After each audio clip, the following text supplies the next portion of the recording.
The Chrome Stag, set in the Wraithpine Woods. Jacob had always preferred back roads. Less traffic, more freedom, and the occasional scenic detour. That's what he told himself as he cruised his cherry-red '67 Chevrolet Impala deeper into the towering pines of Wraithpine Forest. The road narrowed to a single lane, lined by trees so thick and tall they strangled the sunlight. The forest seemed alive, breathing, listening. His GPS had died miles back. No signal, just the Chevy's low rumble, the smell of pine, and the faint sound of the wind, though even that seemed muffled, like the trees were soaking up every whisper. Then the Impala sputtered, coughed, and died. Jacob cursed, banging the steering wheel. He popped the hood, but the engine was steaming like a boiling kettle. Not a clue what went wrong. Great. Real great. That's when he noticed the sign, old, wooden, freshly carved, somehow just there. Stag's Garage, repairs, while you wait. 0.5 miles. He didn't remember passing it. The forest seemed too thick for any kind of business to even exist out here. But he grabbed his flashlight and followed the narrow trail behind the sign. Pine needles crunched underfoot. The trees grew closer together, branches clawing at him like fingers. No birds, no insects, just silence so thick it made his ears ring.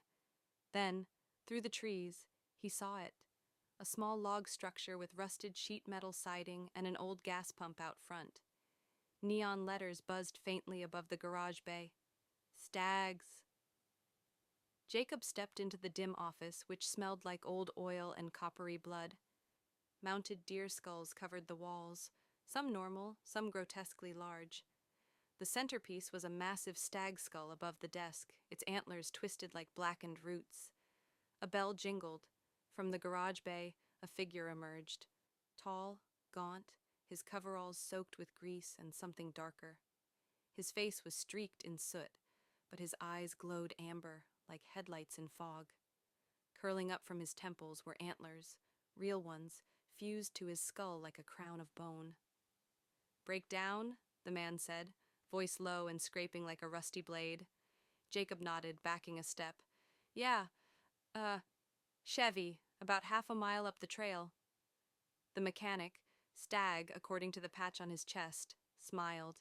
It didn't reach his eyes. "I'll bring her in. You wait."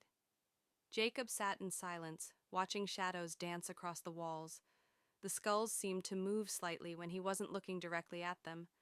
The ticking of a nearby clock sounded more like hoofbeats. Then, impossibly fast, Stag returned. The Impala now sat in the center of the garage, hood up. Its paint looked darker, glossier, almost wet. "She's ready," Stag said, wiping his hands on a rag soaked with oil and fur.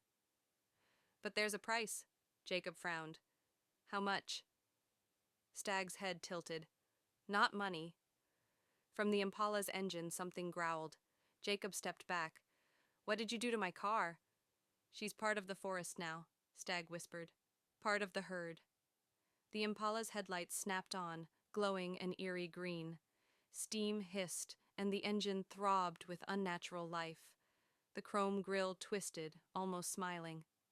"She only needs one soul to run." Jacob turned to run, but the office door slammed shut. Behind him, the mounted antlers stretched and writhed like roots hungry for flesh. Stag's form shifted, legs splitting into furred haunches, hooves clicking on the concrete, antlers stretching into the rafters. "You entered my woods," the demon rasped. "No one drives out unless another takes the wheel." Jacob burst through a window and fled into the forest, branches slashing at his arms. Behind him, the Impala howled. Yes, howled, and its engine revved like thunder.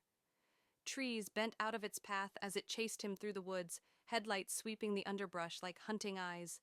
He tripped over something hard, half buried in the pine needles. A ribcage, human, then more. Dozens of bones scattered like breadcrumbs leading away from the road. He wasn't the first. The Impala growled behind him. He ran.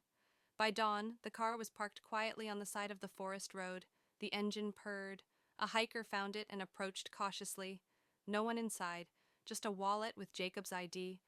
On the dash sat a pair of antlers, fresh, still dripping sap or blood. As the hiker leaned in to investigate, the car unlocked itself with a soft click.